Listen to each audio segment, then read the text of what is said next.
The magnetic field is so powerful it would rip the iron from your blood at a distance of 1,000 kilometers. Your atoms would elongate, your molecular bonds would snap like rubber bands stretched beyond breaking.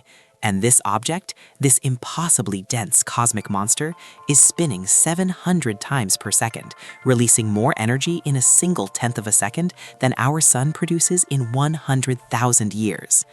Welcome to the magnetar. Right now, scattered across our galaxy, there are objects so extreme they shouldn't exist according to our understanding of physics just 50 years ago. They're called magnetars, and they represent nature pushed to its absolute breaking point. These are not black holes, they're not quasars, they're something far stranger. The collapsed cores of massive stars, crushed into spheres just 20 kilometers across, yet containing more mass than our entire sun, wrapped in magnetic fields a quadrillion times stronger than Earth's. But here's what keeps astrophysicists awake at night. We don't fully understand how these magnetic fields form. We don't know why magnetars behave the way they do. And most terrifying of all, we've detected magnetar flares so powerful they've affected Earth's atmosphere from 50,000 light years away. The stakes? Understanding magnetars means understanding the limits of matter itself, the nature of magnetic fields in extreme conditions, and potentially whether these objects pose a threat we haven't yet appreciated. Today, we're diving into magnetars, the most magnetic objects in the known universe. These stellar remnants are so extreme that observing them is rewriting our understanding of physics, matter, and the violent life cycles of stars. But first, I want you to think about something. If a magnetar existed within our solar system, at what distance do you think it would become dangerous to Earth? Would it need to be closer than Mars, Jupiter, Neptune? Or could it threaten us from the outer reaches of our solar system, billions of kilometers away? Hold that thought. We'll return to this question at the end, and I think the answer will genuinely surprise you. It certainly surprised the scientists who first calculated it.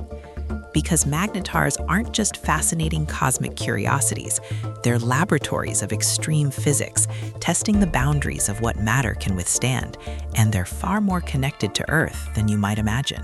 Let's start with the basics, because understanding magnetars requires understanding what happens when massive stars die. When a star at least 8 times more massive than our sun exhausts its nuclear fuel, it can no longer support itself against its own gravity. The core collapses in less than a second. Imagine an object the size of Earth compressed to the size of a city. This catastrophic implosion releases a shockwave that tears the star apart in what we call a supernova, briefly outshining entire galaxies. But the core? The core remains, and what's left is a neutron star. Neutron stars are objects so dense that a single teaspoon of their material would weigh approximately 6 billion tons on Earth, roughly the weight of all humans on Earth combined, compressed into something the size of a sugar cube. They're composed almost entirely of neutrons, packed so tightly that atomic structure as we know it ceases to exist. The gravity at their surface is 200 billion times stronger than Earth's. If you could somehow stand on a neutron star, you would be flattened to less than a millimeter thick. Now, here's where it gets interesting. All neutron stars have magnetic fields. Earth has a magnetic field, the one that makes compass needles point north. The sun has a much stronger one. But a typical neutron star's magnetic field is about 1 trillion times stronger than Earth's. Magnetars? They're neutron stars whose magnetic fields are 1,000 times stronger still. We're talking about magnetic fields measuring between 100 billion and 1 quadrillion times Earth's magnetic field. These aren't just strong magnets, they're the strongest magnetic fields in the entire observable universe. To put this in perspective, the most powerful magnets humans have ever created in laboratories using enormous amounts of energy reach about 45 Tesla. Earth's magnetic field is 0.00005 Tesla. A magnetar's surface magnetic field measures around 100 million to 1 billion Tesla. At these field strengths, the laws of physics start behaving very strangely indeed. The story of magnetars begins not with magnetars themselves, but with a puzzle that emerged in the late 1970s. On March 5, 1979, at 10:51 a.m. GMT, satellites orbiting Earth detected something extraordinary. A blast of gamma rays, the most energetic form of light, struck our planet's upper atmosphere with such intensity that it knocked out several satellites and disrupted radio communications worldwide. The burst lasted only a fraction of a second, but it deposited more energy in Earth's ionosphere than had ever been recorded from a cosmic source. The source? An object 200,000 light-years away in the Large Magellanic Cloud, a satellite galaxy of the Milky Way. Scientists named it SGR 0526-66, where SGR stands for Soft Gamma Repeater. Dr. Krisa Kuvaliotou, working at NASA's Marshall Space Flight Center, was among the first to realize these weren't ordinary neutron stars. Throughout the 1980s and early 1990s, her team tracked several SGRs and noticed something peculiar.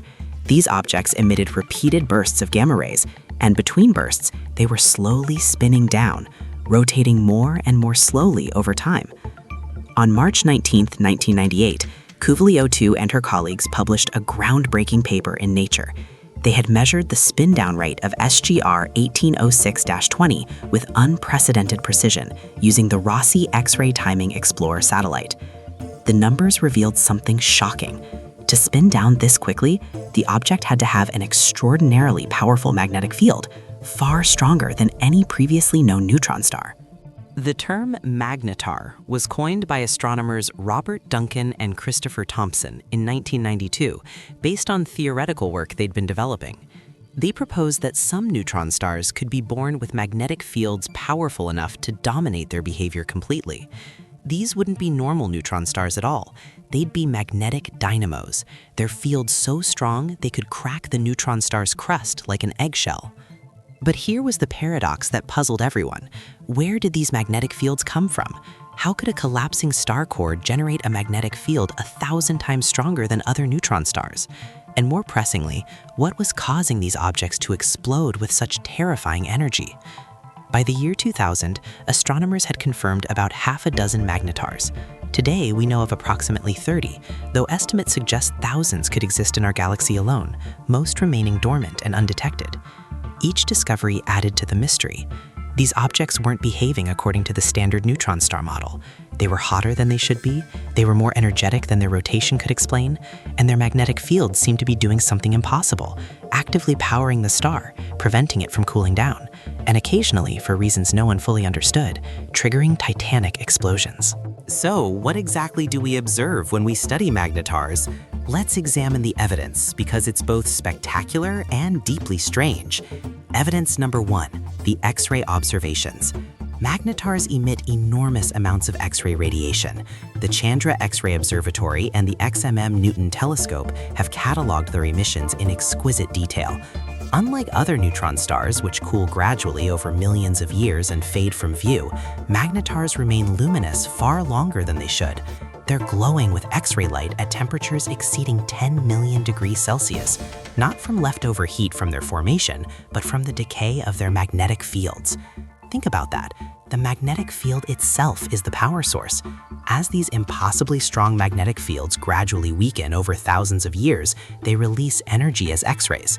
This is like having a battery that powers itself by slowly disintegrating, except the energy output is greater than hundreds of nuclear power plants operating continuously.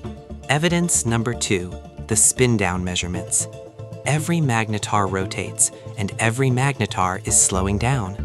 Dr. Victoria Caspi at McGill University has led extensive studies using radio telescopes to measure these spin rates with extraordinary precision.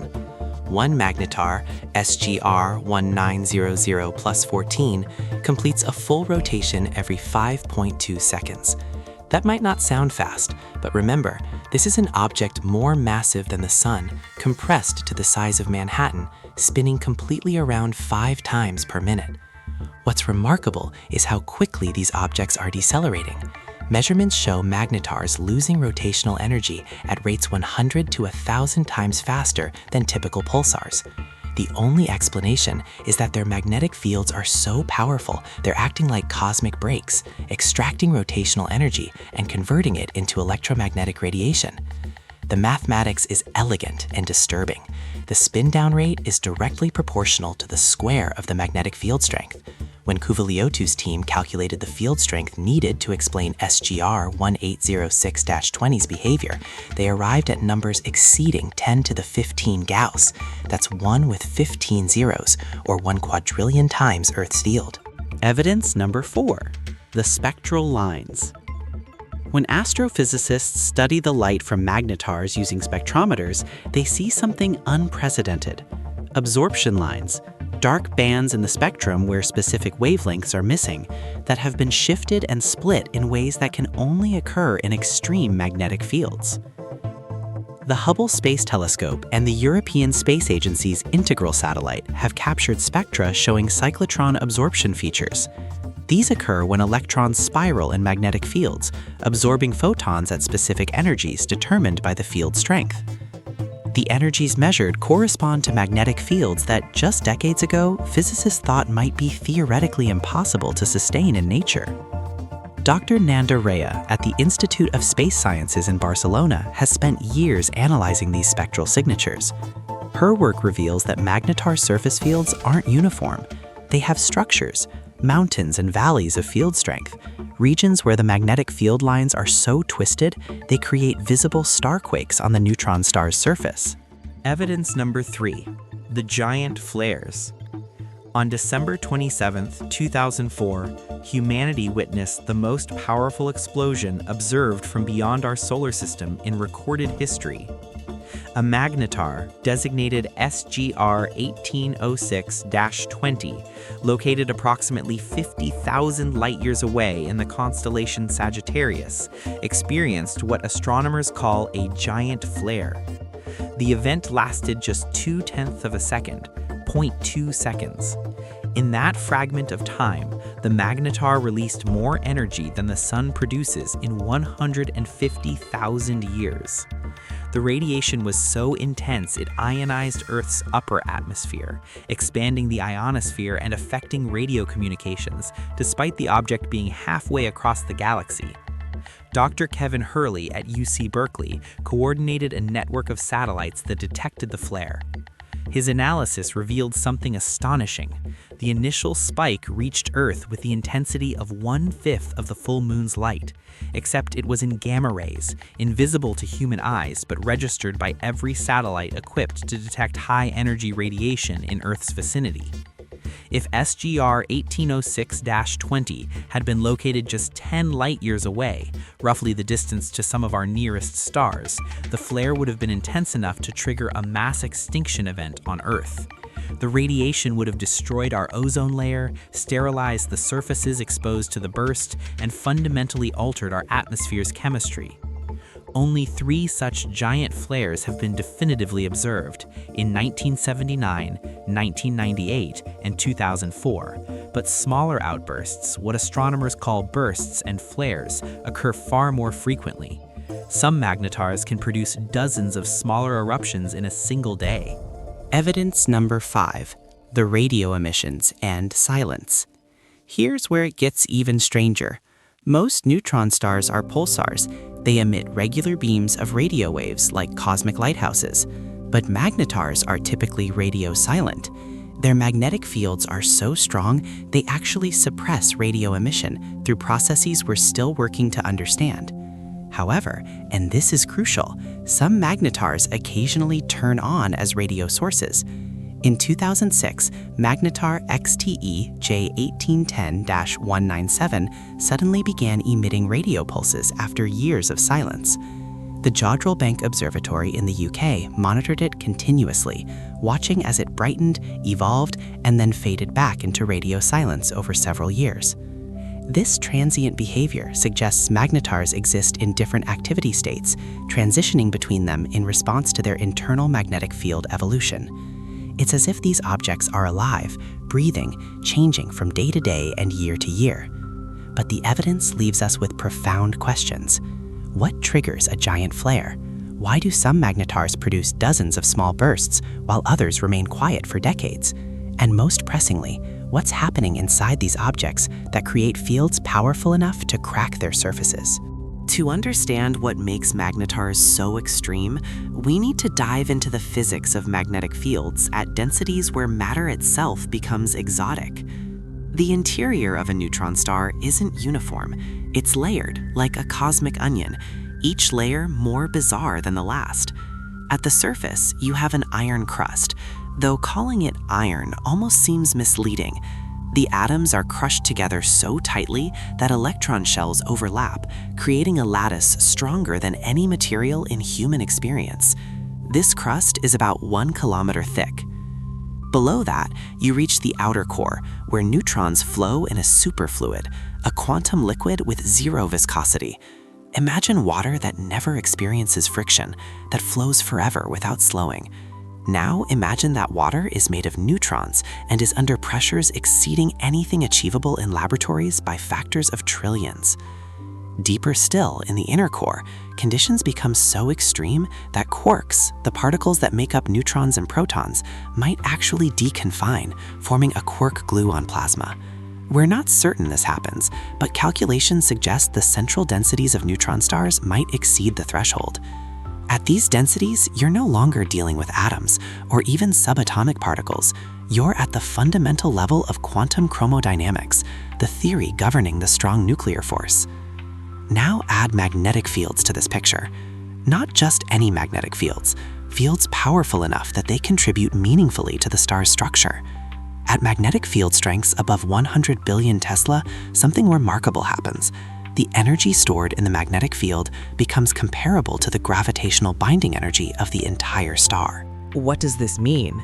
It means the magnetic field isn't just a feature of the magnetar, it's part of what holds the magnetar together. The field lines thread through the neutron star's interior, tangling, twisting, storing enormous amounts of energy in their configuration.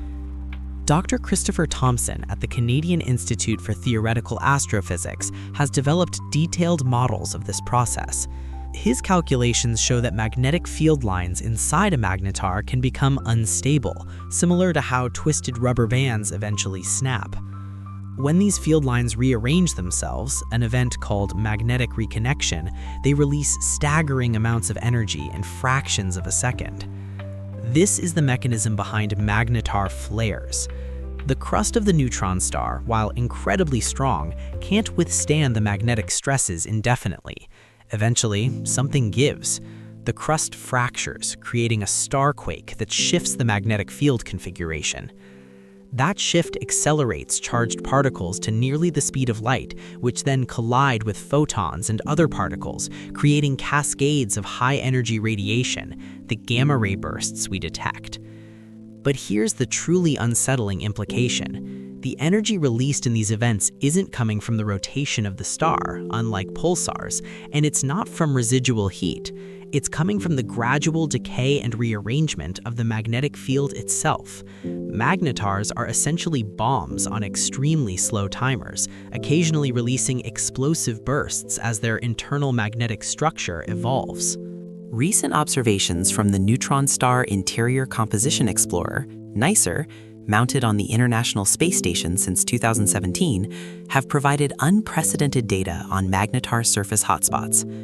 Dr. Tolga Guver and his team at Istanbul University analyzed NICER data from magnetar 4U0142+61 and discovered that the hottest regions on the star's surface correspond exactly to where theoretical models predict the strongest magnetic field concentrations should exist. These hotspots are between 200 million and 300 million degrees Celsius, roughly 30 to 40 times hotter than the sun's core. The magnetic field at these locations is so intense, it affects the quantum vacuum itself, creating particle-antiparticle pairs that briefly flicker into existence before annihilating. The vacuum, it turns out, isn't empty when magnetic fields get this strong. It becomes a seething foam of virtual particles, contributing to the radiation we observe. Perhaps most fascinating is what these observations tell us about quantum electrodynamics in extreme conditions. In 2016, a team led by Dr. Roberto Tarola at the University of Padova published observations in Science that showed direct evidence of vacuum birefringence, the phenomenon where empty space, polarized by ultra-strong magnetic fields, begins to behave like a crystal, refracting light differently depending on its polarization. This was a prediction from quantum electrodynamics made in the 1930s by physicists like Werner Heisenberg, but it had never been observed directly until magnetars provided the extreme conditions necessary. In a very real sense, magnetars are natural laboratories, allowing us to test quantum physics in regimes we could never reach in human-made experiments. The implications stretch beyond pure physics. Understanding magnetic reconnection in magnetar crusts might help us understand solar flares and coronal mass ejections from the sun, events that, while millions of times weaker, can still disrupt satellites and power grids on Earth. The mathematics and physics are fundamentally similar, just scaled to different energy regimes.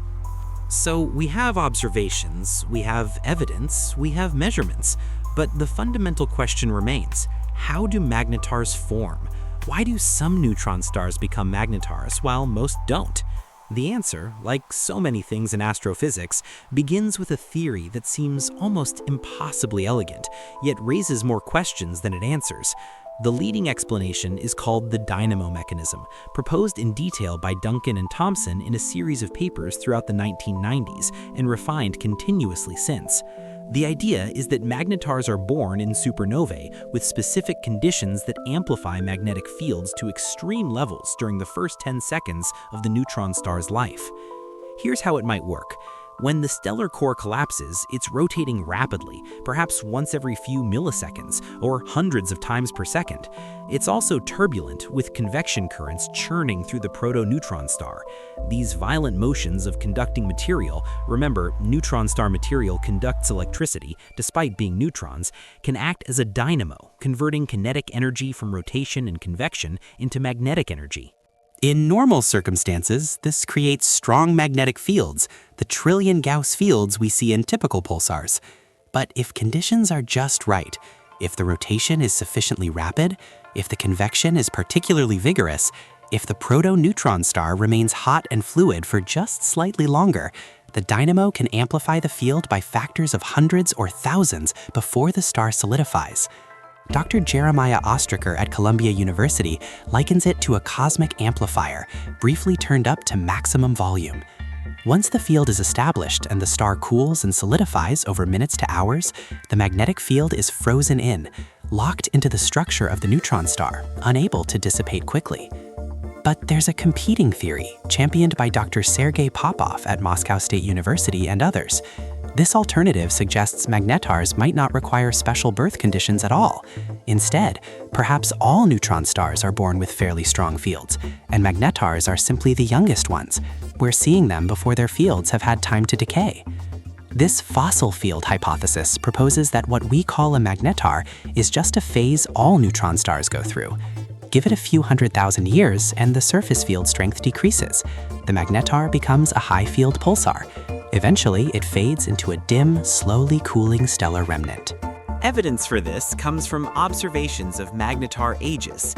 Using supernova remnant associations and kinematic studies, measuring how fast magnetars are moving through space and tracing their paths backward, researchers have estimated that most known magnetars are between 1,000 and 100,000 years old, extremely young by cosmic standards. Dr. Sandro Marighetti at INAF-IASF Milano conducted a comprehensive study published in 2008, cataloging every known magnetar and estimating their ages. His findings showed a clear pattern. Magnetars appear to be young objects, and there's a deficit of old magnetars. Either they evolve into something else, or they become undetectable as their fields weaken and their emission drops. Yet another model, proposed by Dr. Konstantinos Gorgouliatos at the University of Patras, suggests magnetic field evolution might be more complex than simple decay. His simulations show that magnetic fields can undergo dramatic reorganization events throughout a neutron star's life, sometimes temporarily increasing surface field strength, even as the overall field energy decreases. Under this model, magnetar-like activity might occur in bursts across a neutron star's lifetime, rather than being limited to youth. Which theory is correct? The honest answer is we don't know yet. Each has supporting evidence, and each faces challenges. What we need, and what several upcoming observatories are designed to provide, is a comprehensive census of neutron stars at all ages, measuring their magnetic fields, rotation rates, and emission properties to see how these parameters evolve over time. The philosophical implications are intriguing. If magnetars are special only because they're young, then our galaxy's history is littered with millions of dead magnetars, dark, cold neutron stars whose fields have faded but whose extreme structure remains. If magnetars require special birth conditions, they might be rare, meaningful outliers teaching us about the diversity of supernova mechanisms. And here's a thought to consider. Could magnetar formation depend on the properties of the progenitor star? Recent work by Dr. Philip Podsiadlowski at Oxford University suggests that rapidly rotating, highly magnetic massive stars might be magnetar progenitors. These stars show surface magnetic fields thousands of times stronger than typical massive stars, and they seem to rotate faster as well. If this connection holds, then understanding magnetars means understanding stellar magnetism throughout stars' lives, not just at their deaths. The story becomes one of magnetic fields being amplified, maintained, and transferred from main sequence stars to their collapsed remnants, a cosmic inheritance of magnetism spanning millions of years and ending in objects that push nature to its limits. For a moment, let's assume we have it figured out. Magnetars form in special supernovae, their fields are amplified by dynamo action, they slowly spin down and fade over hundreds of thousands of years, occasionally producing flares as their crusts crack under magnetic stress. The theory is elegant, the observations fit, and we can predict their behavior reasonably well. Except, we can't. On April 28, 2020, astronomers detected something that shattered this comfortable narrative. The Swift satellite, designed to detect gamma-ray bursts from across the universe, registered an intense burst of X-rays from a source within our own galaxy. Within hours, multiple observatories had pinpointed the source, SGR 1935 plus 2154, a magnetar about 30,000 light-years away. But this wasn't just another magnetar flare. Along with the X-ray burst, radio telescopes detected something unprecedented, an intensely bright radio pulse lasting milliseconds, containing more energy in that brief flash than the sun emits in radio waves in several days. Dr. Sandro Marighetti's team at IASF Milano and Dr. Bing Zhang's group at the University of Nevada, Las Vegas independently confirmed it. This magnetar had just produced a fast radio burst, an FRB. Fast radio bursts are one of astronomy's newest mysteries. First discovered in 2007, FRBs are millisecond duration pulses of radio energy originating from distant galaxies, sometimes billions of light-years away. Despite thousands of detections, their origin remained unknown. Theories ranged from colliding neutron stars to evaporating black holes to exotic physics we haven't discovered yet. Some scientists even speculated about alien civilizations, though that was always the most unlikely explanation. But here, for the first time, an FRB was caught in the act, associated directly with a magnetar in our own galaxy, with multiple independent instruments confirming the detection. The implications were staggering. If magnetars produce FRBs, then a mystery spanning 13 years and countless papers had just found a plausible solution. But it also meant magnetars were capable of something we didn't think they could do: generate coherent radio emission at energies far exceeding what theoretical models predicted.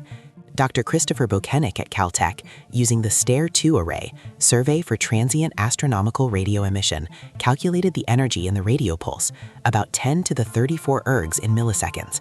To put this in perspective, that's comparable to the total energy output of the sun in several seconds, concentrated in radio frequencies and emitted in less than 1/100th of a second. The mechanism remains unclear. The leading hypothesis involves magnetic reconnection events, the same processes that cause magnetar flares, accelerating charged particles to form relativistic jets or beams. These beams, focused by the magnetar's magnetic field, could produce the intense, brief radio emission we observe as FRBs. But here's the twist that keeps this from being a neat solution. Most magnetars don't produce FRBs. In fact, SGR 1935 plus 2154 itself has produced only a handful of FRB-like pulses, despite hundreds of smaller X-ray bursts. So while magnetars can produce FRBs, they don't always, and we don't know what distinguishes FRB-producing flares from the more common non-FRB flares. Moreover, not all FRBs can be magnetar flares. Some FRBs repeat regularly, with periodicities suggesting they're associated with binary star systems. Others are so energetic that even magnetars struggle to explain them. The magnetar-FRB connection solves part of the puzzle, but leaves major questions unanswered. And then there's the matter of SGR 0418 plus 5729. This magnetar, discovered in 2009, violates nearly everything we thought we knew. Observations by the Chandra X-ray Observatory and the XMM Newton telescope revealed an object producing typical magnetar-like bursts and showing typical magnetar spin-down rates, but with a measured surface magnetic field of only about 6 × 10⁻¹² Gauss. That's strong for a neutron star, certainly, but it's 100 to 1,000 times weaker than typical magnetars. It shouldn't be acting like a magnetar at all, yet it is. Dr. Nander Rea, investigating this anomaly, proposed that SGR 0418 plus 5729 might have a relatively weak surface field, but an extremely strong internal field, perhaps 100 times stronger deeper inside the star. The surface measurements only tell us what's happening in the outermost layers. The interior could be dramatically different. This would mean magnetar classification isn't about surface fields alone. It's about the total magnetic energy budget and how that field is configured throughout the star's interior. Two neutron stars could have similar surface fields, but completely different internal structures, leading to completely different behaviors. The comfortable theory we thought we had? It's incomplete. Magnetars are more diverse, more complex, and more mysterious than we realized even a few years ago. Let's push deeper into the strangeness, because once you start examining magnetars closely, the implications spiral into increasingly mind-bending territory. Consider time itself. Einstein's general relativity tells us that strong gravitational and magnetic fields can warp spacetime. At the surface of a magnetar, both effects are extreme. Time runs about 30% slower at the surface compared to a distant observer, meaning if you could somehow survive near a magnetar surface for what felt like 10 seconds to you, 14 seconds would have passed for someone far away. But the magnetic field adds another layer. Recent calculations by Dr. Matthew Baring at Rice University suggest that the ultra-strong magnetic fields might create frame dragging effects, twisting spacetime in complex ways as the magnetar rotates. The rotating magnetic field essentially drags spacetime around with it, creating a magnetosphere that's simultaneously an electromagnetic and a gravitational structure. If these calculations are correct, then near a magnetar, straight lines become curves, not just due to gravity, as near any massive object, but due to the magnetic field itself. A photon traveling toward the magnetar wouldn't follow a simple path. It would spiral, its trajectory bent by both spacetime curvature and quantum vacuum polarization from the magnetic field. This isn't science fiction, it's observable. The European Space Agency's Integral satellite has detected what appears to be gravitational lensing of X-rays around magnetar 4U0142 plus 61, though the analysis is complex and debated. If confirmed, it would be direct evidence of magnetic fields affecting space-time structure. Now consider what happens to matter near a magnetar. We've mentioned that at field strengths above 10 to the 13 Gauss, atoms elongate, their electron clouds stretched into cigar shapes. But at magnetar surface field strengths, 10 to the 15 Gauss, matter undergoes quantum phase transitions into exotic states. Dr. Dong Lai at Cornell University has spent decades studying these effects. His theoretical work shows that atoms cease to exist as we know them. Electrons bind to nuclei in configurations completely unlike anything in terrestrial chemistry. You can have hydrogen, where the electron orbits aren't spherical shells, but elongated tubes aligned with the field. The periodic table of elements essentially gets rewritten. Chains of atoms might form, linked head to tail along magnetic field lines, creating polymer-like structures in what should be gases.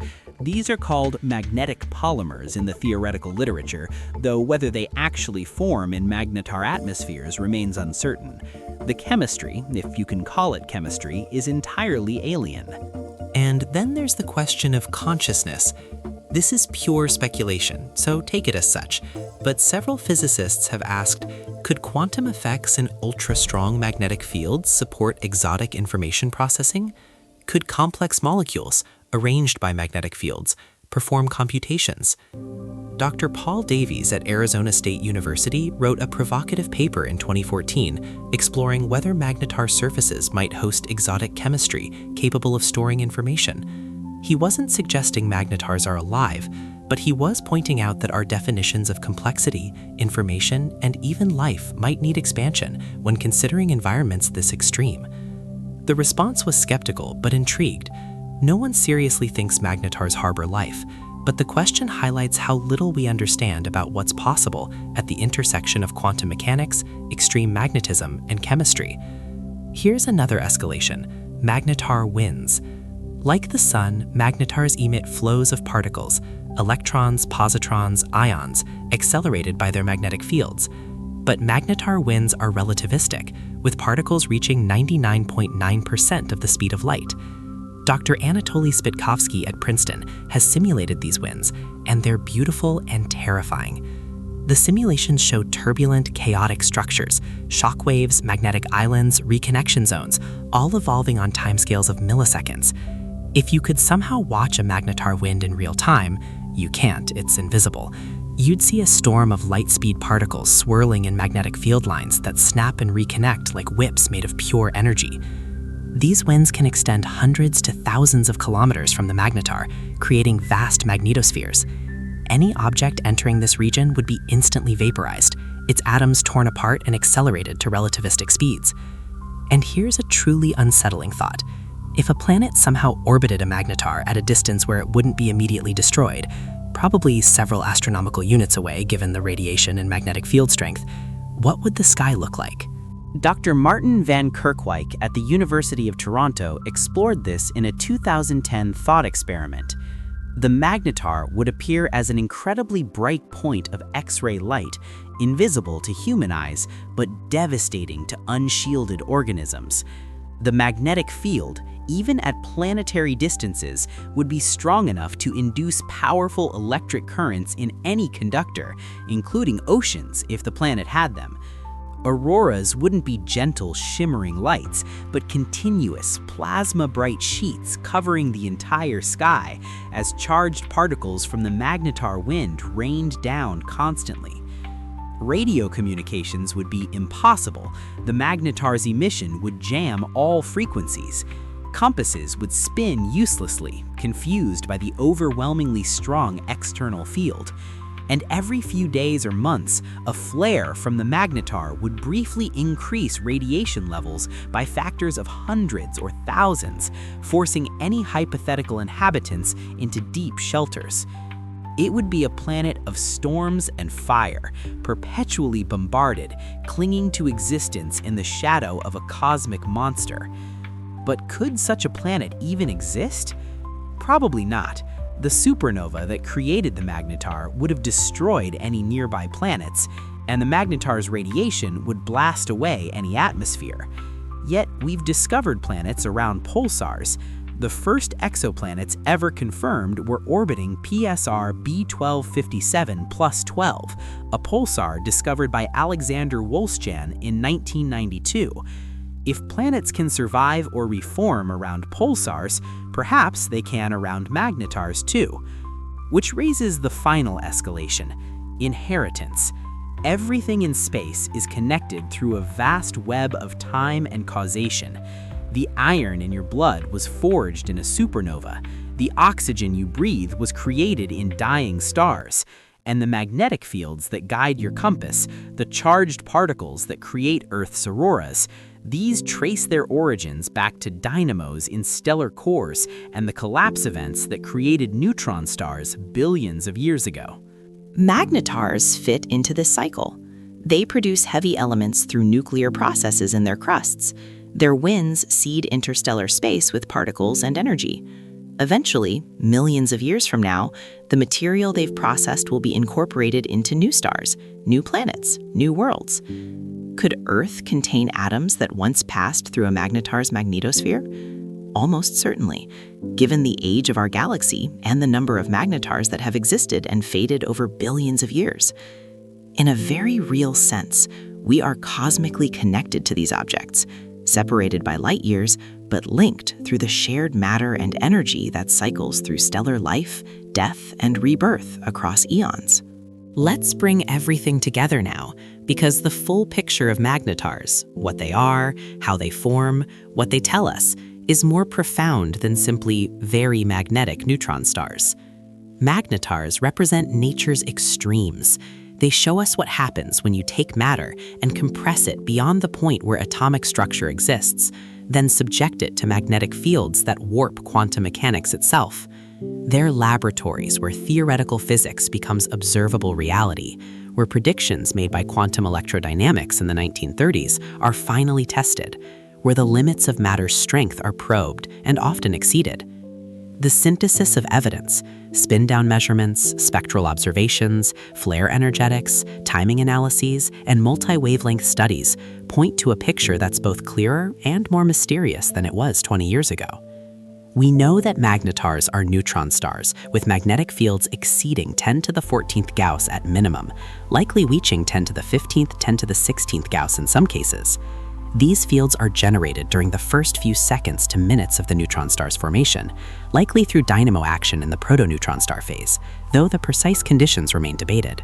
We know their crusts fracture under magnetic stress, producing starquakes that rearrange surface field configurations.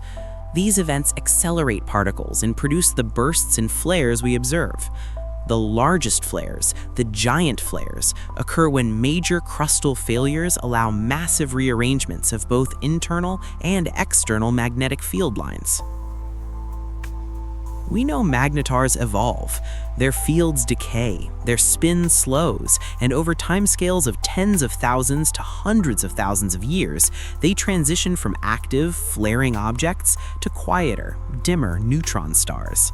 This evolution isn't smooth. It's punctuated by activity episodes, separated by years or decades of relative quiet. We know magnetars can produce fast radio bursts, at least in some circumstances, linking them to a phenomenon that appears widespread across the universe.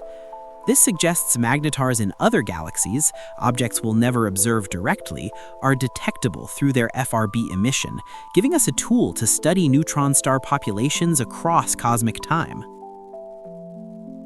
We know their magnetic fields create exotic physics in their atmospheres and possibly their interiors. Vacuum birefringence, exotic atomic states, potentially quark matter, or other strange phases in their cores. Magnetars push physics into regimes we can barely model and certainly can't replicate in laboratories. But here's what ties it all together, what makes magnetars profound rather than merely extreme. They're not separate from the rest of astrophysics.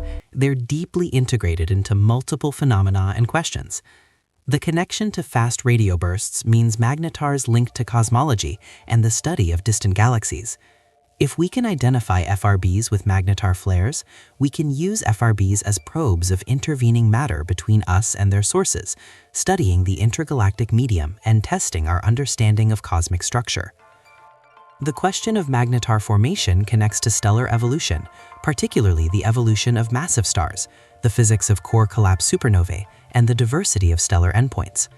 Understanding why some supernovae produce magnetars and others produce ordinary neutron stars or black holes requires understanding the full range of stellar progenitors and collapse dynamics.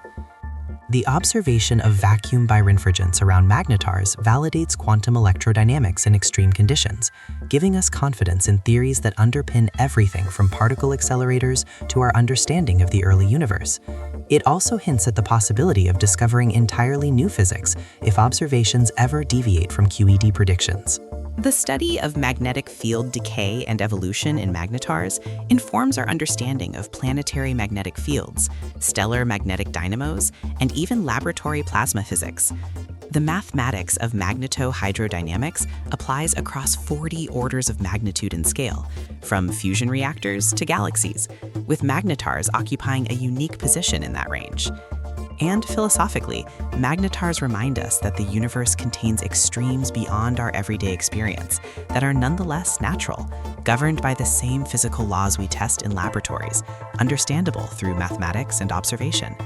They push the boundaries, not by violating physics, but by exploring its limits. Dr. Vicky Caspi, in a 2017 interview reflecting on decades of magnetar research, put it beautifully. Magnetars show us that nature is far more creative than we are. Every time we think we understand them, they surprise us, and that's exactly what makes them worth studying. Consider the timeline. Magnetars were first identified theoretically in the early 1990s, confirmed observationally in the late 1990s, connected to fast radio bursts in 2020, and used to test quantum electrodynamics successfully in 2016. In just 30 years, they've gone from possibly impossible objects to keystones connecting multiple branches of astrophysics and physics. The next decade promises even more. The Square Kilometer Array, SKA, expected to begin operations in the mid-2020s, will detect radio emission from magnetars with unprecedented sensitivity, potentially revealing entire populations currently hidden. The James Webb Space Telescope is already observing supernova remnants that might contain young magnetars, searching for infrared signatures. And the proposed Athena X-ray Observatory, scheduled for launch in the 2030s, will measure magnetar spectra with resolution capable of mapping magnetic field structures across stellar surfaces. Each new observation refines our understanding. Each new discovery raises new questions. And each magnetar we study becomes a testament to the power of the scientific method applied to objects so extreme they challenge our intuitions at every turn. But for all we've learned, for all the observations and theories and models, we're left with a question that cuts to the heart of what magnetars mean for physics, for astronomy, and for our understanding of nature. Here it is. What is the maximum possible magnetic field? We know magnetar fields reach at least 10 to the 15th Gauss. That's confirmed by multiple independent observations. Theoretical calculations suggest that neutron star magnetic fields could potentially reach 10 to the 17th to 18th Gauss before the magnetic pressure becomes so great it disrupts the star's structure entirely, ripping it apart from within. But has nature actually produced such objects? Do magnetars exist, or have they existed, with fields 100 times stronger than the strongest we've observed? If so, what would they look like? How would they behave? Dr. Sergei Popov has speculated about supermagnetars, hypothetical objects with fields approaching this theoretical maximum. They might exist for only minutes or hours after formation before their own magnetic fields tear them apart, never surviving long enough to be observable. Or they might be observable only as the most extreme fast radio bursts, visible for milliseconds before fading. We don't know. We genuinely have no observations that tell us whether such objects exist or have existed. It's an observational gap in parameter space, a region of the universe we haven't explored yet. And then there's the mirror question. What is the minimum field strength for magnetar-like behavior? SGR 0418 plus 5729 shows magnetar activity with a surface field of only 6 times 10 to the 12 Gauss. Are there weak magnetars with even lower surface fields showing similar behavior? Or is there a hard threshold below which magnetar activity simply doesn't occur? Again, we don't know for certain. The observational picture is incomplete, biased toward the brightest and most active objects. Here's the deeper question underlying both of these. Is there new physics in magnetar interiors that we haven't discovered yet? The standard model of particle physics, combined with general relativity and quantum electrodynamics, predicts magnetar properties remarkably well. But we're extrapolating equations developed and tested at Earth-like conditions into regimes where densities exceed nuclear densities, where energies approach the Planck scale, where quantum effects meet relativistic gravity. It would be surprising if our understanding were complete. History teaches us that whenever we explore extreme conditions, very high energies, very small scales, very strong fields, we often discover new phenomena that require new physics to explain. Could there be exotic particles or forces that only become significant at magnetar field strengths? Could there be quantum corrections to general relativity that only matter when gravity and magnetism are both maximized? Could the vacuum itself undergo phase transitions into states we haven't predicted? These aren't idle speculations, they're genuine possibilities that observations might one day confirm or rule out. And that's the beautiful uncertainty of science. We know enough to ask precise questions, but not enough to answer them definitively. Yet, the unanswerable question isn't a failure, it's an invitation. It tells us that magnetars are still teaching us, still revealing mysteries, still pushing us to build better instruments, develop better theories, and ask better questions. And perhaps that's the most important thing magnetars can teach us, that the universe is not fully known, that extremes exist beyond our current reach, and that the pursuit of understanding those extremes is not just possible, but profoundly worthwhile. Remember the question we started with? If a magnetar existed within our solar system, at what distance would it become dangerous to Earth? The answer, calculated by Dr. Brian Gansler's team at the University of Toronto in 2005, is approximately 1,000 astronomical units, about 25 times farther than Neptune, well into the outer reaches of the Oort cloud. At that distance, the magnetar's magnetic field would still be strong enough to strip charged particles from the solar wind, creating enormous auroral displays on Earth. A giant flare from such an object would bathe Earth in radiation sufficient to cause mass extinctions. Even the ordinary X-ray and gamma-ray emission would be problematic for life. To be truly safe from a magnetar, you'd want it at least 50 light-years away, the distance to stars like Alpha Centauri or Epsilon Eridani, but several times farther. Fortunately, the nearest known magnetar is SGR 0418 plus 5729, approximately 20,000 light-years away, comfortably distant. We're in no danger for magnetars, not in any timescale relevant to human civilization. But their existence, the sheer fact that nature can produce objects this extreme, should fill us with awe and curiosity in equal measure. Magnetars are stellar remnants compressed beyond imagination, wrapped in magnetic fields that challenge our understanding of physics, occasionally exploding with energies that dwarf anything humanity has ever produced. They're natural laboratories where quantum mechanics meets general relativity, where matter exists in states impossible to replicate elsewhere, where the cosmos shows us what's possible at the absolute limits. They're also deeply mysterious. We don't fully know how they form, why they behave as they do, or whether they represent a phase all neutron stars pass through, or a rare evolutionary branch requiring special circumstances.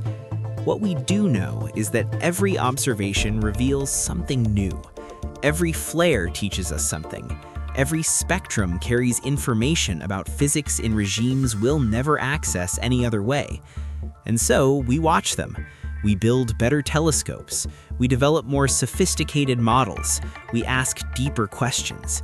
Because magnetars, these impossible objects spinning in the darkness, wrapped in fields that warp reality itself, are windows into the extremes of nature.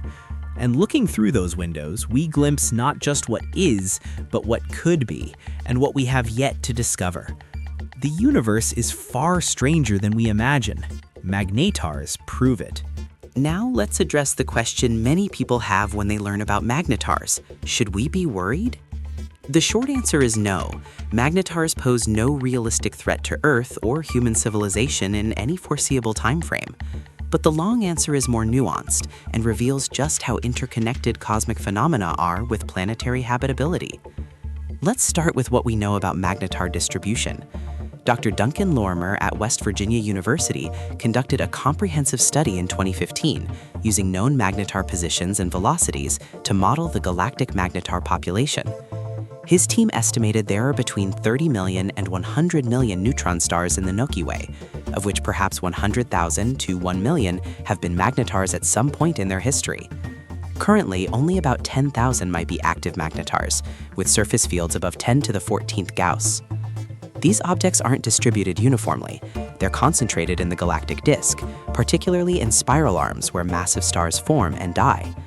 The Sun, and therefore Earth, orbits in a relatively quiet region between spiral arms, about 26,000 light-years from the galactic center. Our neighborhood is, cosmically speaking, suburban rather than urban.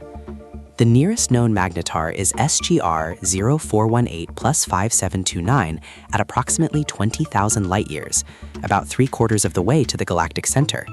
That's comfortably distant. For comparison, the nearest star to Earth, Proxima Centauri, is 4.24 light-years away. But distance isn't the only factor. We need to consider magnetar flares, specifically giant flares, and whether they could affect Earth even from far away.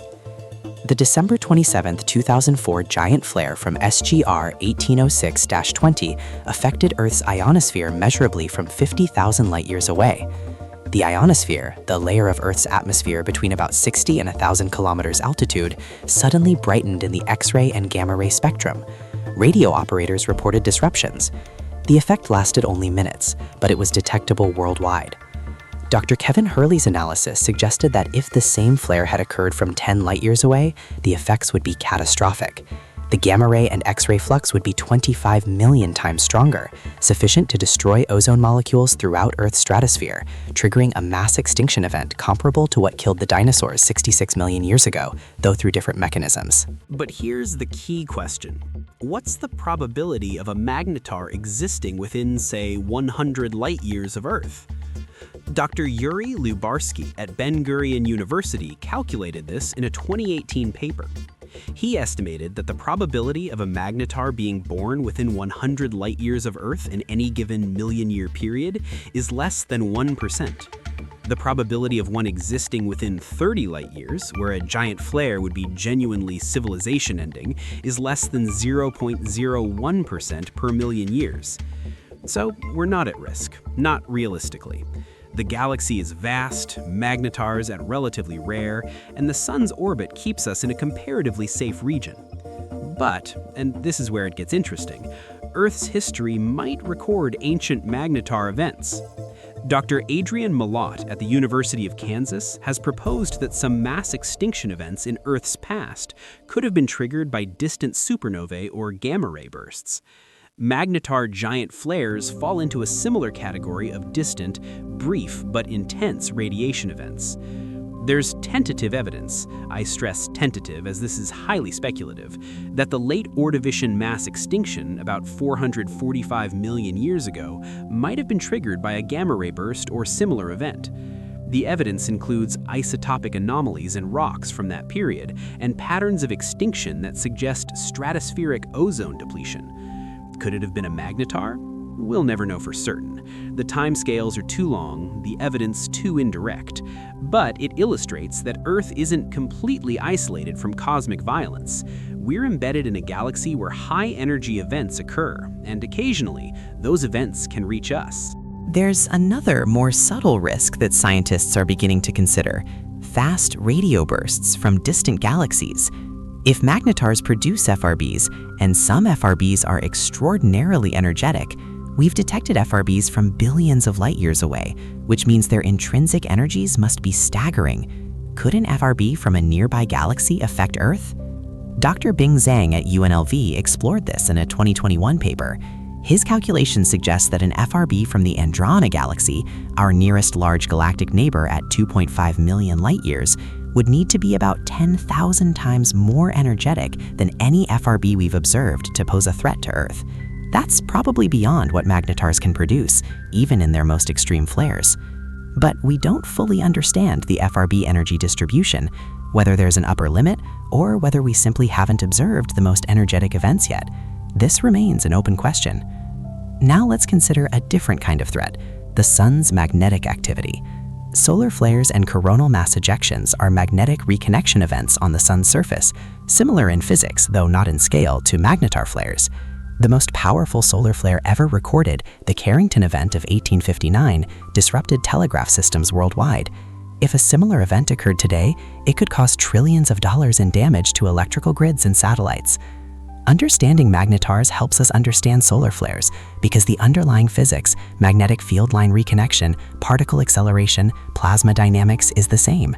Dr. Hugh Hudson at UC Berkeley has explicitly used magnetar models to understand extreme solar events, applying lessons learned from neutron stars to our own star. In this sense, studying magnetars isn't just about distant curiosities. It's about understanding magnetic threats closer to home. The sun won't become a magnetar, but it shares some behaviors with these extreme objects, and lessons learned at one scale inform our understanding at another. Finally, there's the question of future risk. The sun orbits the galactic center, moving through different regions over millions of years. Sometimes we're in spiral arms, where massive star formation and supernova rates are higher. Sometimes we're in quieter, inter-arm regions. Over the next 10 million years, will we pass through a region where magnetar risk increases?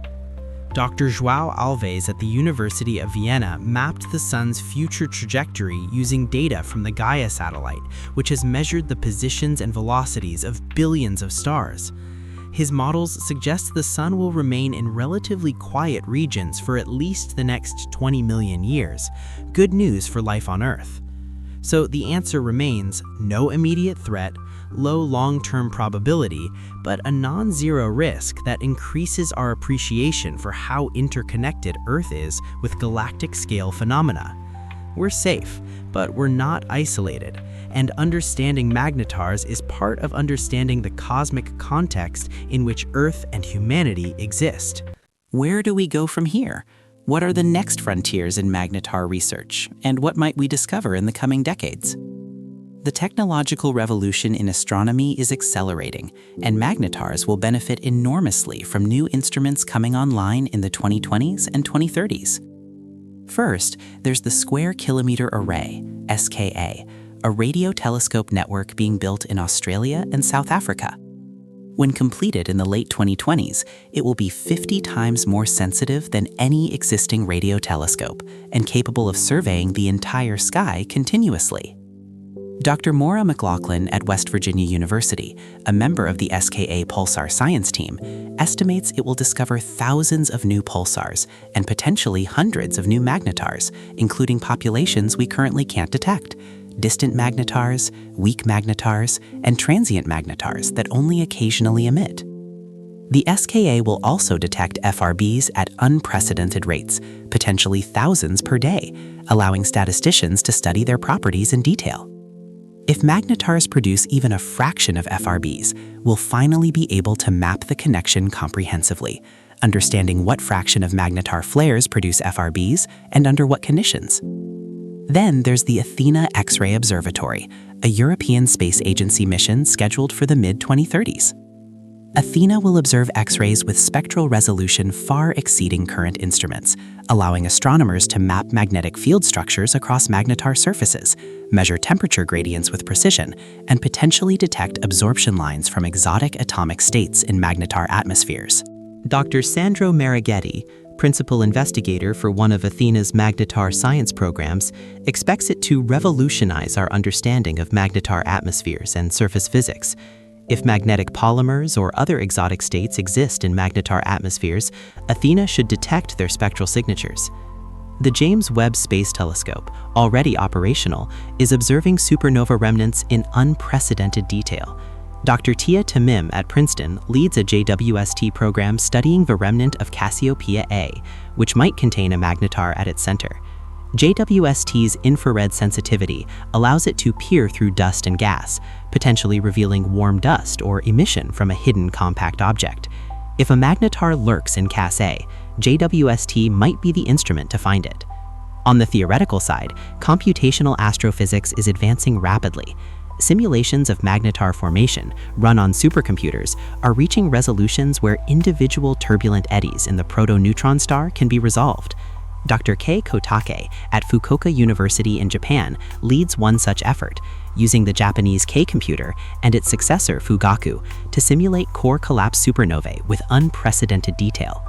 These simulations are revealing that dynamo action isn't smooth, it's chaotic, with magnetic fields growing through complex instabilities and turbulent cascades. Some simulations produce magnetar strength fields naturally, others don't, even with seemingly similar initial conditions. Understanding why remains a major computational challenge. There's also progress in quantum simulations. Dr. Dmitry Yakovlev at the OFI Institute in St. Petersburg has developed models of magnetar cooling that include detailed quantum physics of matter at nuclear densities. His models predict that magnetars should cool faster than previously thought, due to neutrino emission processes enhanced by strong magnetic fields. These predictions are testable. If we could measure the surface temperature of magnetars as a function of their age, we could test whether the cooling models are correct. The difficulty is measuring ages accurately.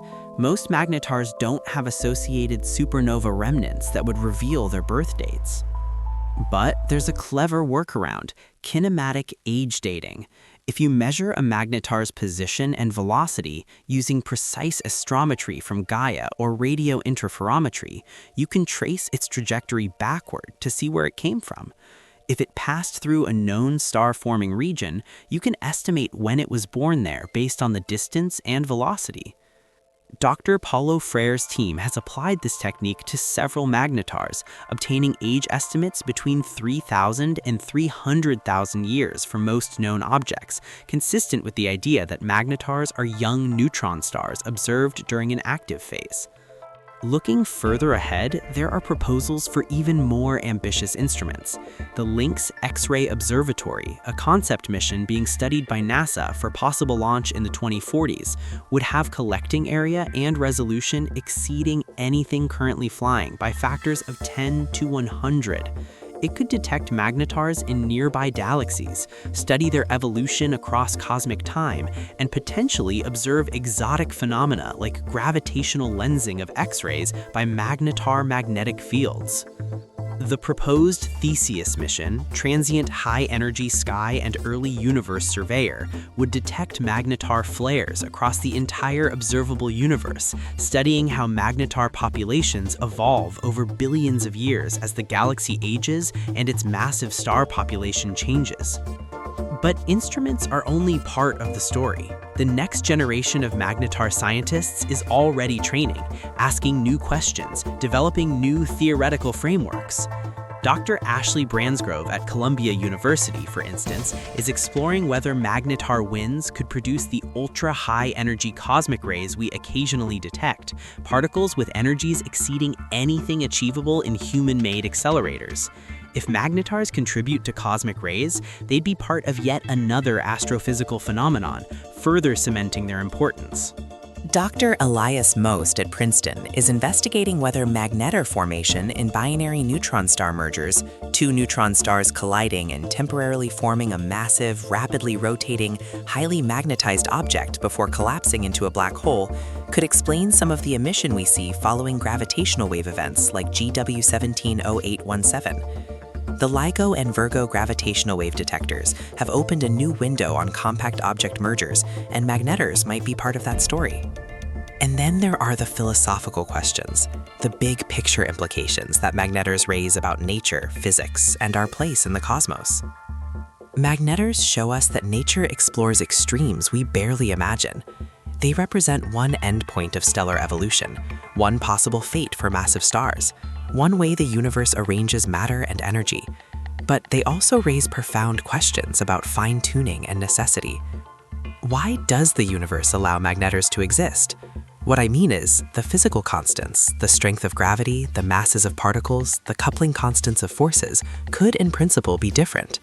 In many hypothetical universes with different physical laws, neutron stars might not be stable, or magnetic fields might not reach magnetar strengths. The fact that our universe permits magnetars tells us something about the structure of physical law. It suggests that the relationships between gravity, nuclear forces, and electromagnetism are precisely balanced to allow these extreme objects. Dr. Fred Adams at the University of Michigan has explored this in the context of the anthropic principle. the idea that the universe's properties must be compatible with the emergence of observers like us. Magnetars don't directly affect the anthropic principle, but they're part of the nuclear astrophysics that creates heavy elements, and heavy elements are necessary for planets and life. In a very real sense, the same supernovae that occasionally produce magnetars also produce the oxygen, carbon, iron, and other elements essential for life. We exist because stars explode. Some of those explosions create magnetars, the most magnetic, most extreme objects, and others create the matter from which we're made. There's a poetic symmetry to that. The same processes that create the most extreme objects also create the conditions for biology, for consciousness, for civilizations capable of building telescopes and asking why. And finally, let's return to wonder. When you look up at the night sky, you're seeing light from stars thousands of light years away. Some of those stars will die in supernovae someday, millions of years from now perhaps, or thousands. And some of those supernovae will create magnetars. Right now, scattered across our galaxy, there are magnetars spinning in the darkness, wrapped in magnetic fields that warp space-time, occasionally exploding with energies that briefly rival galaxies. We can't see them with our eyes. They're too far, too faint in visible light. But with our instruments, our mathematics, our collective scientific effort, we can study them, understand them, learn from them. Magnetars remind us that the universe is not tame, not fully known, not exhausted of mystery. They challenge us to build better theories, develop better instruments, ask better questions. They reward curiosity with revelation. Every observation teaches us something. Every flare contains information. Every measurement constrains our models. And they inspire awe. Because when you truly comprehend what a magnetar is, an object more massive than the sun, compressed to the size of a city, spinning hundreds of times per second, wrapped in fields quadrillion times stronger than Earth's, occasionally exploding with the energy of 100,000 years of sunlight, you can't help but feel the profound strangeness and grandeur of nature. We are, all of us, made of star stuff, as Carl Sagan famously said. But more than that, we're made of supernova stuff, enriched by the violent deaths of massive stars. The atoms in your body were forged in stellar cores and scattered by explosions that might have created magnetars elsewhere in the galaxy billions of years ago. You are connected to magnetars, not just intellectually, not just through scientific study, but physically, materially, through the shared matter of the cosmos that cycles through stars, through space, through planets, through life. That connection, that cosmic genealogy, is part of what makes astronomy not just a science, but a source of meaning. We study the universe to understand it, yes, but also to understand ourselves within it, to find our place in the vast sweep of space and time. Magnetars are extreme, they're terrifying, they're beautiful, they're natural laboratories testing physics at its limits. They're mysteries we're still unraveling, and they're reminders that we live in a universe far more complex, far more extraordinary than everyday experience suggests. So the next time you hear about a magnetar flare detected by satellites, or read about a new magnetar discovery, remember, this isn't just abstract science. It's humanity reaching out to touch the most extreme objects in nature, expanding our understanding one observation at a time, driven by curiosity and wonder. And that effort, that quest to know, to understand, to explore, is one of the most fundamentally human things we do. The magnetars will keep spinning, the fields will keep evolving, the flares will keep erupting, and we'll keep watching, keep learning, keep asking why. Because that's what we do. Let's pull back the curtain on how we actually find and study magnetars, because the technology involved is as fascinating as the objects themselves. Understanding the detection methods reveals both the ingenuity of astronomers and the profound challenges of studying objects tens of thousands of light years away. Magnetar discovery happens through multiple channels, each revealing different aspects of these objects. The first method is X-ray all-sky monitoring. Satellites like Swift, launched in 2004, continuously scan the sky for sudden X-ray outbursts. When a magnetar flares, Swift's Burst Alert telescope, BAT for short, detects it within seconds and automatically slews the spacecraft to point its more sensitive X-ray telescope at the source. Dr. Neil Gehrholz, who led the Swift mission until his death in 2017, designed the system specifically for this kind of rapid response. The spacecraft can repoint itself in less than 90 seconds, capturing flare afterglows while they're still bright. This capability has been crucial for magnetar science. Most magnetar discoveries in the past 2 decades came from Swift detections. But here's the challenge. X-ray outbursts happen constantly across the sky. Solar flares, gamma-ray bursts from collapsing massive stars billions of light years away, accreting black holes in distant galaxies, all produce X-ray flares. How do you tell which ones are magnetars? The answer lies in timing and spectroscopy. Magnetar flares have distinctive temporal profiles. They rise extremely rapidly in milliseconds, then decay over seconds to minutes with a characteristic shape. The X-ray spectrum, the distribution of photon energies, also carries signatures. Magnetar spectra typically show a black body component from the hot neutron star surface, plus a harder power law component from energetic processes in the magnetosphere. Dr. Krissa Kuvliotu pioneered the spectral analysis techniques in the 1990s. Her team would capture flare spectra with instruments aboard the Rossi X-ray Timing Explorer, then fit mathematical models to the data. Certain parameter combinations, specific temperatures, specific spectral slopes, became magnetar fingerprints. The second discovery method is radio surveys. Radio telescopes systematically scan the galaxy, searching for pulsed emission. Most pulsars are found this way.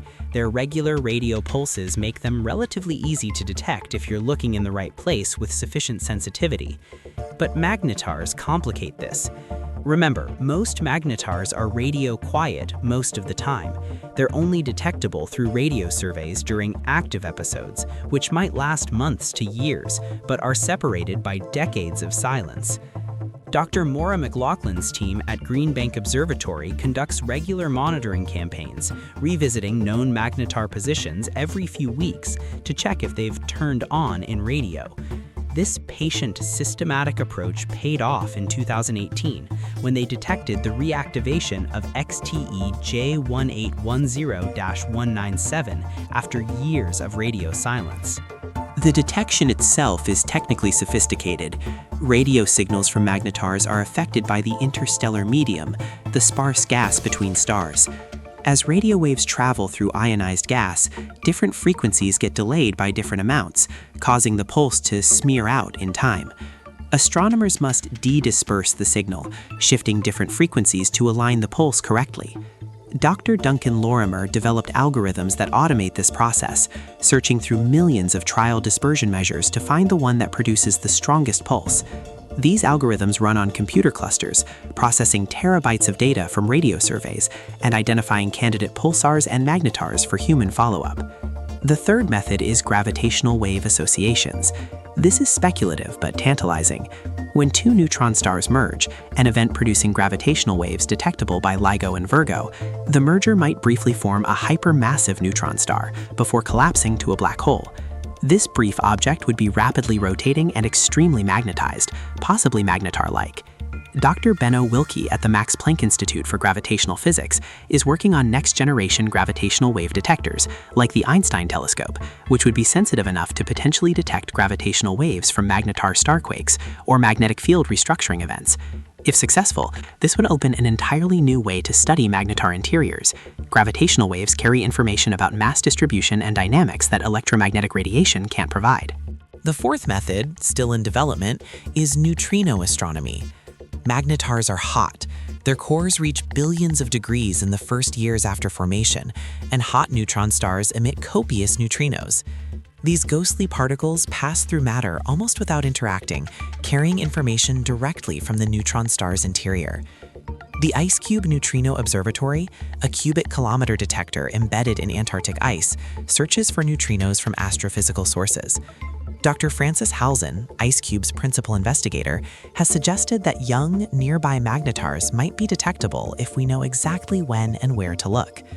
The challenge is that neutrinos are extraordinarily difficult to detect. IceCube sees only a handful of astrophysical neutrinos per year among trillions of atmospheric neutrino background events. But imagine if we could detect neutrinos from a magnetar.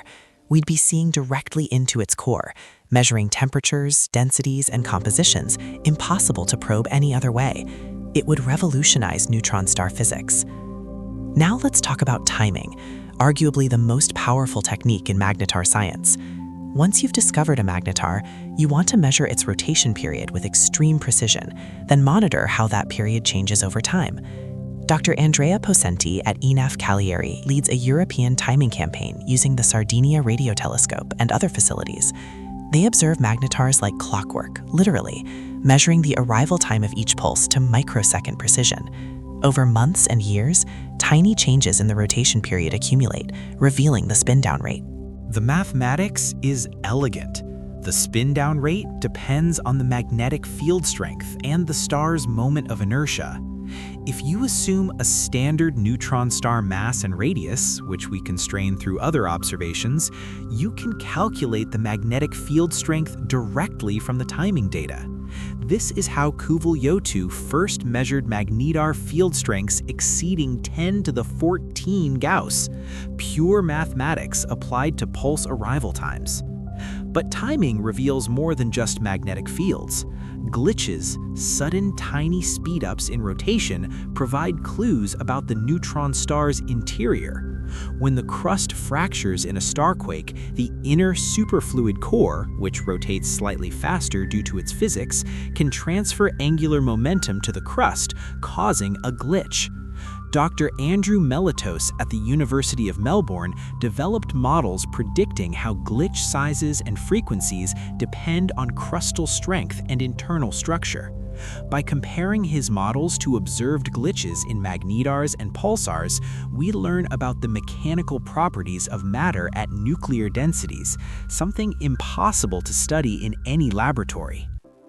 The technological frontier is multi-messenger astronomy, combining electromagnetic observations, radio, X-ray, gamma ray, gravitational waves, and potentially neutrinos into a comprehensive picture.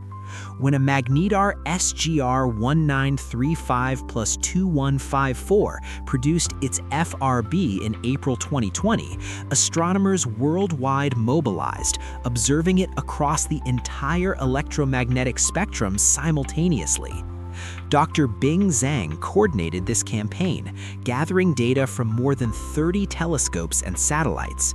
The resulting papers, published in 2020 and 2021, provided the most complete picture of a magnetar flare ever assembled, showing exactly how energy released in the magnetosphere translated into radio, X-ray, and gamma ray emission on timescales of milliseconds. This is the future.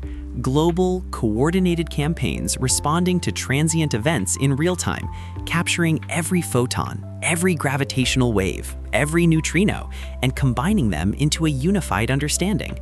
And it's only possible because of international cooperation. Magnetar science involved researchers from dozens of countries, sharing data, building instruments together, and collectively pushing the boundaries of what we can observe and understand. We've talked about what magnetars are, how they form, how they behave, and how we study them. But let's end by exploring the deepest questions, the fundamental insights about nature, reality, and existence that magnetars provide. First, magnetars teach us about the nature of physical law itself. The equations governing magnetar behavior, Einstein's field equations from general relativity, Maxwell's equations from electromagnetism, the Dirac equation from quantum mechanics, and the equations of state from nuclear physics, were all developed and tested in terrestrial laboratories under ordinary conditions. Yet these equations, when extended to extreme regimes, densities exceeding atomic nuclei, magnetic fields quadrillion times stronger than Earth's, gravitational potentials where time slows by 30%, still work. They predict magnetar properties with remarkable accuracy. Dr. Kip Thorne at Caltech has reflected on this in his writings about general relativity. The fact that equations developed to explain Mercury's orbit also correctly predict neutron star properties is profound. It suggests physical law is universal. The same rules apply everywhere, from labs on Earth to the most extreme objects in the cosmos. But universality has limits. At magnetar densities approaching 10 to the 15th grams per cubic centimeter, we're pushing into regimes where quantum gravity might become relevant. String theory, loop quantum gravity, and other candidate theories of quantum gravity make predictions that differ from general relativity at these extremes. So far, observations of neutron stars, including magnetars, show no deviations from general relativity. This constrains quantum gravity theories, ruling out some possibilities and guiding theorists towards others. In this sense, magnetars are testing the deepest level of physical reality, the unification of quantum mechanics and gravity that has eluded physicists for nearly a century. Dr. Carlo Rovelli, a founder of loop quantum gravity, has suggested that future observations of neutron star mergers or magnetar oscillations might reveal quantum gravity effects. The smoking gun would be deviations from general relativity's predictions at Planck scale energies, approximately 10 to the 19th GeV, or the energy scale where space-time itself becomes quantized. We're not there yet. Current observations probe energies perhaps 1,000,000 times lower, but as our instruments improve, we creep closer to that frontier. Second, magnetars illuminate the arrow of time and entropy. Magnetars are born from supernovae, events of extreme violence and disorder.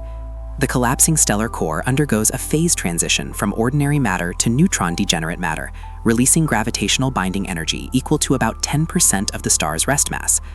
Most of this energy escapes as neutrinos, but enough remains to power the supernova explosion. But when you're observing a magnetar, your observation, the X-rays or radio waves you detect, carries information that left the magnetar thousands of years ago. The light travel time means you're seeing the past, not the present. Moreover, the photons you detect have been affected by intervening matter, ionized gas in the interstellar medium, magnetic fields between us and the magnetar, gravitational fields along the path. Dr. Abraham Loeb at Harvard has explored how this affects our ability to measure distant objects precisely. Every observation is filtered through layers of physics between source and detector. Disentangling intrinsic properties from propagation effects requires sophisticated models and cross-checks using multiple independent observations. This isn't unique to magnetars. It applies to all of astronomy, but magnetars, with their rapidly varying emission and complex spectra, make the challenge especially acute. We're always reconstructing the past, inferring the present, and predicting the future based on incomplete, filtered information. Fourth, there's the question of complexity and emergence. A magnetar is made of neutrons, essentially simple particles, all identical, governed by well-known forces. Yet from vast numbers of neutrons interacting, gravitationally, magnetically, and via nuclear forces, emerges a complex object with properties, starquakes, flares, magnetic field evolution, that aren't obvious from the properties of individual neutrons. This is emergence, complex phenomena arising from simple components following simple rules. Consciousness emerges from neurons, markets emerge from individual economic agents, ecosystems emerge from organisms, and magnetar behavior emerges from neutrons. Dr. Philip Anderson, Nobel laureate in physics, famously argued that more is different, that systems composed of many interacting parts can exhibit behaviors fundamentally unpredictable from first principles alone. You need to observe the system as a whole to understand it. Magnetars exemplify this. Even with perfect knowledge of nuclear physics, you couldn't predict from first principles that some neutron stars would produce giant flares or fast radio bursts. You have to simulate the system computationally or observe it empirically. Reality is richer than theory alone can capture. Fifth, and perhaps most philosophically profound, magnetars raise questions about contingency and necessity. Why does the universe permit objects this extreme? Are magnetars necessary consequences of fundamental physics, or are they contingent, dependent on specific historical conditions that might have been otherwise? If the strong nuclear force were slightly different, neutron stars might not be stable. If electromagnetism were weaker, magnetic fields couldn't reach magnetar strengths. If gravity were stronger, all neutron stars might collapse immediately to black holes. The parameter space allowing magnetars is finite, bounded by the values of fundamental constants. Dr. Martin Rees at Cambridge has explored this through the lens of the multiverse hypothesis, the idea that our universe is one of many, each with different physical constants. In most hypothetical universes, conditions don't allow complex structures like galaxies, stars, planets, or magnetars. We necessarily find ourselves in a universe permitting complexity, because only such universes can produce observers like us. Magnetars don't prove the multiverse exists, nothing currently does, but they illustrate the knife-edge balance of physical constants that makes our universe rich with diverse phenomena. Sixth, there's the question of limits. Are magnetars at the absolute limit of what nature allows, or could even more extreme objects exist? We know magnetar magnetic fields are limited by structural stability. If the field gets too strong, magnetic pressure tears the star apart. We know rotation rates are limited by mass shedding. If the star spins too fast, material at the equator flies off. We know temperatures are limited by energy sources. Without a continuing energy input, cooling proceeds inexorably. But these limits are theoretical, calculated from equations that might not capture every relevant physics. Could there be more extreme objects? Ultramagnetars with fields approaching 10 to the 18th Gauss, lasting milliseconds before self-destructing? Could neutron stars exist in states we haven't imagined, perhaps with exotic quark cores or strange matter surfaces that change the rules? Dr. Madhapa Prakash at Ohio University has spent his career calculating neutron star equations of state, the relationship between pressure, density, and temperature in ultra-dense matter. His work shows that uncertainties in nuclear physics translate to uncertainties in maximum masses, maximum magnetic fields, and possible internal compositions. We won't know the true limits until we observe them. Every new magnetar pushes our understanding, but the most extreme objects, if they exist, might be so rare or so transient that we haven't seen them yet. Finally, let's consider meaning. Do magnetars have meaning beyond their physical properties? Is there value in studying them beyond pure intellectual curiosity? I'd argue yes, on multiple levels. Practically, understanding magnetic reconnection in magnetars informs our understanding of solar flares, which affect Earth directly. Understanding equation of state at nuclear densities matters for nuclear physics, and even for designing nuclear reactors. Understanding gravitational waves from neutron stars informs gravitational wave astronomy, which is opening new windows on the universe. Culturally, magnetars inspire. They appear in science fiction, in popular science articles, in conversations between people who've just learned about them and are filled with wonder. They remind us that the universe is strange, beautiful, and worthy of exploration. Philosophically, magnetars connect us to the cosmos. The atoms in your body were forged in stars, ejected in supernovae, and dispersed through space before incorporating into the molecular clouds that form our sun and planets 4.6 billion years ago. You are literally made of ancient supernova remnants, some of which might have produced magnetars billions of years ago in distant parts of the galaxy. This isn't metaphor, it's physical reality.